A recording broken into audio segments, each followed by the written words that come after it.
अरे वाह, चांद के बारे में हिंदी में जानने का आपका उत्साह तो कमाल का है। तो आप किस विशेष विषय पर बात करना चाहते हैं? आपके लिए कुछ विकल्प यहाँ दिए गए हैं। उसका निर्माण और इतिहास। क्या आपको पता है कि चंद्रमा का निर्माण संभवतः तब हुआ था जब एक मंगल ग्रह के आकार के पिंड से पृथ्वी का टकराव अरबों साल पहले हुआ था? हम इसकी उत्पत्ति और विकास के बारे में आकर्षक सिद्धांतों का पता लगा सकते हैं। उसकी विशेषताएं। हम उसकी सतह की विशेषताओं जैसे कि गहरे समुद्रों, ऊंचे पहाड़ों और प्राचीन गड्ढों का पता लगा सकते हैं। या हम इसकी संरचना, गुरुत्वाकर्षण और अनोखे वातावरण पर चर्चा कर सकते हैं। पृथ्वी पर उसका प्रभाव। चंद्रमा का गुरुत्वाकर्षण बल हमारे ज्वार, जलवायु और यहाँ तक कि नींद के पैटर्न में महत्वपूर्ण भूमिका निभाता है। हम देख सकते हैं कि यह हमारे ग्रह और उसके निवासियों को कैसे आकार देता है। मानव अन्वेषण। 1969 में चंद्रमा पर पहले कदम रखने से लेकर भविष्य के चंद्र मिशनों तक हम अपने खगोलीय पड़ोसी के लिए अविश्वसनीय मानव यात्रा का जश्न मना सकते हैं। या हम स्थायी चंद्र आधार स्थापित करने की चुनौतियों और क्षमता पर चर्चा कर सकते हैं। सांस्कृतिक महत्व। चंद्रमा सदियों से मानव संस्कृति के ताने बाने में बुना हुआ है, जो दुनिया भर में मिथकों, किंवदंतियों और कलात्मक अभिव्यक्तियों को प्रेरित करता है। हम इसके प्रतीकवाद, लोक कथाओं और विभिन्न समाजों में इसकी भूमिका का पता लगा सकते हैं। ये सिर्फ कुछ विचार है और संभावनाएं अनंत हैं। तो चंद्रमा के बारे में आपकी जिज्ञासा क्या जगाती है? मुझे बताएं कि आप क्या जानना चाहते हैं और मैं अपना ज्ञान साझा करने में या आपको आपके जवाब खोजने में मदद करने में खुशी होगी। आइए साथ में चांद के रोमांचक सफर पर चलें। चंद्रमा और उसकी उत्पत्ति, एक रोमांचक कहानी। चांद, रात के आसमान में चमकता हुआ ये गोला सदियों से हमारी जिज्ञासा को जगाता आया है। यह क्या है? कैसे बना? इसकी सतह पर गड्ढे क्यों हैं? आइए मिलकर इन सवालों के जवाब खोजते हैं।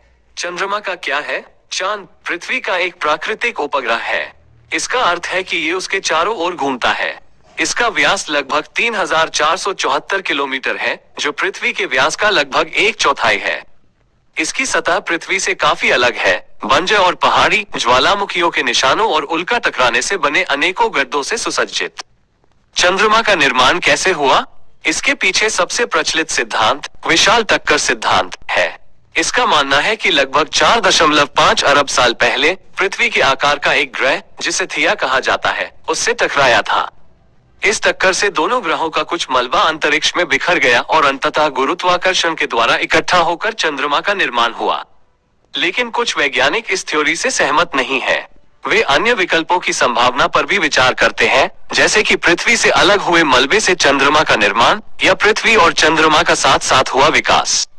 चंद्रमा की सतह क्या बताती है? चांद की सतह पर मौजूद गड्ढे और पहाड़ हमें उसके अतीत के बारे में कुछ महत्वपूर्ण जानकारी देते हैं।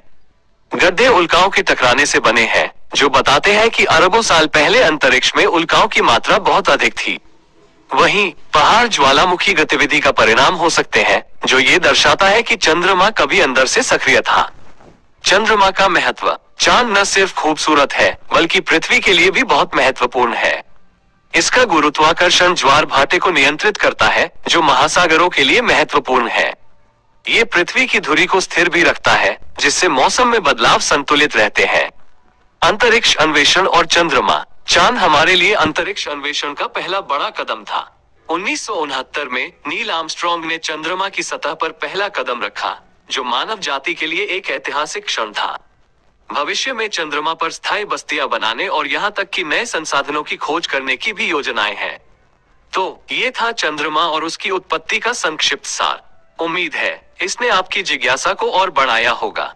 अगर आपके कोई और सवाल हो तो बेझिझक पूछें। चांद के बारे में खोज जारी है और कौन जानता है, शायद भविष्य में हमें और भी आश्चर्यजनक रहस्य मिले।